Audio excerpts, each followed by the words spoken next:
मैं अनिल श्रीवास्तव, श्रमिक नेता बिहार।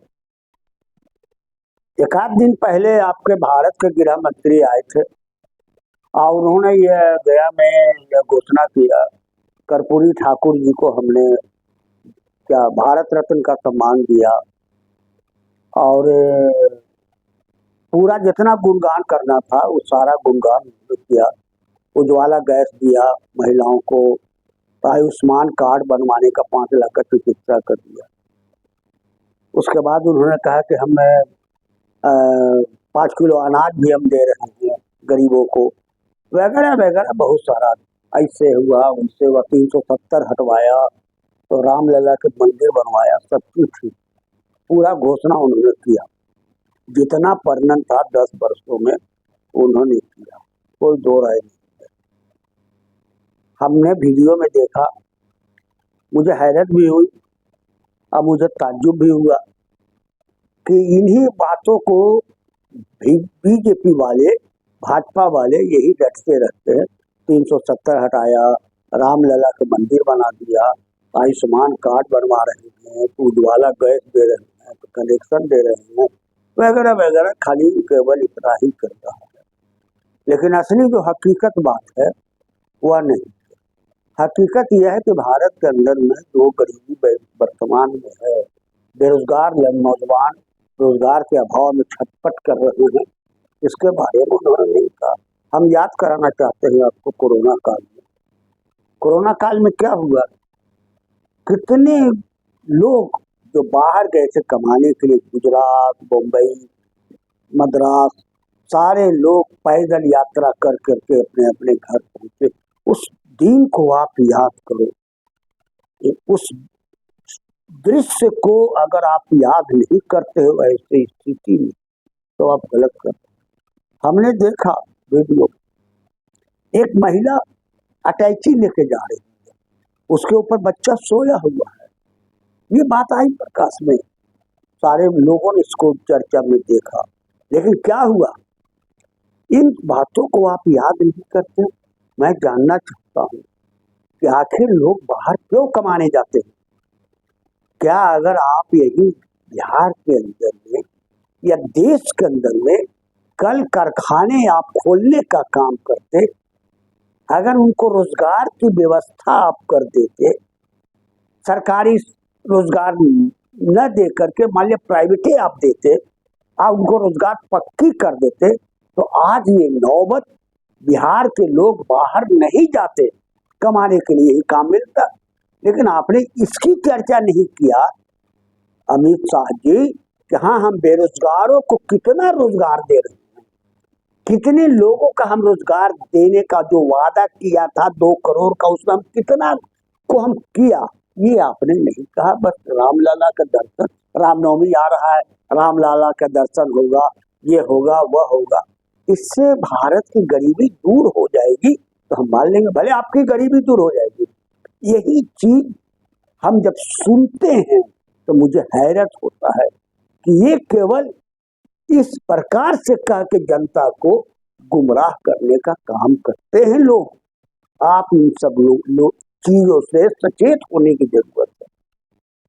अभी आप देखा, कल ही मैं देख रहा था, भाजपा का एक विधायक, क्या भाई, तो हमें पुल बनवा देंगे, गया में जो जाम लगता है उसका निजात दिलवा देंगे, फलाना चीज ठिकाना चीज, गया में ऐसे हम विकास कर देंगे, गया में रोड का बढ़िया से कंस्ट्रक्शन करवा देंगे। मेरे को ये हैरत लगता है, न केवल गया शहर का विधायक, सारे सफेद पूछ वाले लोग ये कहते हैं कि हम ऐसे कर देंगे, वैसे कर। भाई मेरे, हम पूछना चाहते हैं कि क्या आज ही आपको ये गया का पूरा दृश्य नजर आया?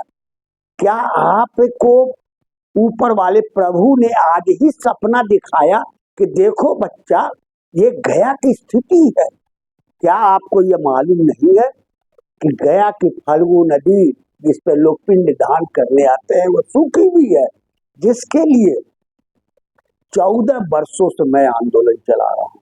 सूखी फल्गु मांगे पानी, 14 वर्षों से ब्राह्मणों का साथ भी रहा। क्या आपको पता नहीं है कि फल्गु नदी में पानी नहीं है? क्या आपको पता नहीं है कि रबर डैम क्यों बनवाया गया था? पानी नहीं है तो रबर डैम बनवाने की जरूरत क्या थी? उस वक्त आपने क्यों नहीं इसका विरोध किया श्रीमान जी? हम जानना चाहते क्या बागेश्वरी में फ्लाई ओवर ब्रिज या रैंप बनाने का जो लड़ाई हम लड़ रहे हैं, जिसका आदेश आया हुआ है, लेकिन बिहार की रेल का कहना है कि पैसा हमारे पास नहीं है, इस पर चिंता आपको नहीं है? क्या डेल्हा पर पुल बनने का आज ही आपको ध्यान टूटा? क्या एफसीआई के सामने, एफसीआई रेलवे क्रॉसिंग पर अगर फ्लाई ओवर ब्रिज बन जाए तो आप ही को आज ही ध्यान टूटा? क्या घोरी टाउन में अगर बाईपास के पास ऊपर से अगर फ्लाईओवर बन जाता तो क्या वहां से ट्रक आते और जाते रहता, नीचे का आवागमन साफ ठीक रहता? क्या आज ही आपको ध्यान टूटा? क्या जाम के बारे में हमने कई बार उठाया कि जाम को मुक्ति कैसे दिलाया जाए, कहाँ स्टैंड बनाना चाहिए गाड़ी को, कहाँ पार्किंग बनाना चाहिए, ये हमने उठाया कि डिवाइडर बनाओ रोड के बीच में, हमने उठाया कि कंप्यूटर सिग्नल लगाओ गया में। क्या आज ही आपको ध्यान टूटा जब चुनाव के वक्त आ गए तो कुंभकर्ण के नींद भाजपा के लोगों को टूटा? या और भी जो नेता लोग सफेद पोत है, इसके पहले ध्यान नहीं था कि गया को हमको कैसे विकास करना है? अगर फाल्गु में पानी आ जाता तो आज क्या हालत होती? गया शहर में कितना अच्छा लगता, जलमग्न गया शहर होता, लेकिन आपने उसके आज ही क्यों ध्यान आता है? इसलिए इस बुलावे और भरम में जनता को नहीं आना चाहिए, किसी प्रकार से अब विश्वास भी नहीं करनी चाहिए। हम आपसे कहना चाहते हैं, खास तौर पे मैं अनिल श्रीवास्तव, कि मैं तो कोई विधायक नहीं, मैं तो कोई मंत्री नहीं, मैं कोई व्यक्ति नहीं, लेकिन हमारे पास वह ताकत है आपका, आपके सहयोग से, आपके आंदोलन से। और इस मौके पर हम वादा आपके सामने करना चाहते हैं, खास तौर पे इससे आज के पवित्र त्योहार ईद के मौके पर, आने वाला रामनवमी के त्योहार के मौके पर हम आपके सामने यह वादा करते हैं। कभी तो चूंकि चुनाव का आचार संहिता लगा हुआ है, आचार संहिता के बाद इन सवालों पर फाल्गु में पानी आया जाए, इन सवालों पर कि बागेश्वरी रेलवे गुमटी पर रैंप का निर्माण किया जाए ताकि लोग आते जाते रहे, कटे छटे नहीं। इस बात पर कि डेल्हा गुमटी पर फ्लाई ओवर ब्रिज बनाया जाए, इस वादे पर कि एफसीआई के सामने पुल बनाया जाए और घोरी टार में फ्लाई ओवर ब्रिज का निर्माण किया जाए, गया शहर को जाम से मुक्ति दिलाया जाए। और इस वादे पर डॉक्टर देश रत्न राजेंद्र प्रसाद की प्रतिमा का जो हमने मांग उठाए हुए है, 14 बरस से आदेश के बाद अब आज तक गया शहर में प्रतिमा नहीं लगाई गई, गया कलेक्टर के सामने गोलंबर पर, जिसके लिए हम अथक प्रयास कर रहे हैं कि गया कलेक्टर के सामने वो प्रतिमा राजेंद्र बाबू का लगाया जाए। कर्पूरी ठाकुर जी को देश रत्न की भारत रत्न मिल गया, अलग बात है, लेकिन देश रत्न जो पहले से मिला हुआ है डॉक्टर राजेंद्र प्रसाद का, उनका प्रतिमा आज तक नहीं लगाया। हम ये उठाए हुए हैं और हम ये चुनाव के बाद इन सारे मांगों को पूरा करने का हम आपके इस गया शहर वासियों से यह वादा करते हैं कि हर हालत में जितनी कोशिश होगी हमारे आंदोलन और संघर्ष से, वह आंदोलन और संघर्ष करके इन सारी संकटों का निजात कराने का प्रयास करेंगे। ये मैं वादा करता हूँ आप तमाम लोगों से। और हम आपसे आग्रह करना चाहते हैं कि ऐसे सफेद पोष नेताओं से, ये सब जो झूठ सच का जो भाषण देते हैं, इनसे होशियार हो करके आप हमें मजबूत करो, हमें शक्ति दो।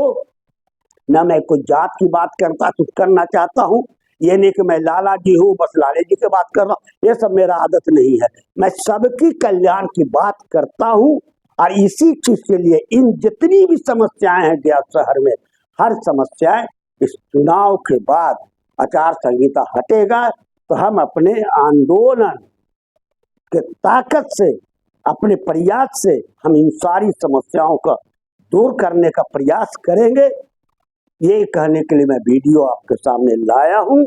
और ऐसे ईद के त्योहार के मौके पर तमाम भाइयों को मैं मुबारकबाद देता हूं। अब आने वाले रामनवमी में भी तमाम लोगों को हम मुबारक करते हैं कि भाई आप भी रामनवमी का त्यौहार शांतिपूर्ण तरीके से मनाएं, और कहीं कोई, चूंकि आपस में एकता और भाईचारा यही हिंदुस्तान का पैगाम है, इस पैगाम को आप पूरा करो, यही कहना चाहते हैं। अनिल श्रीवास्तव, श्रमिक नेता, बिहार।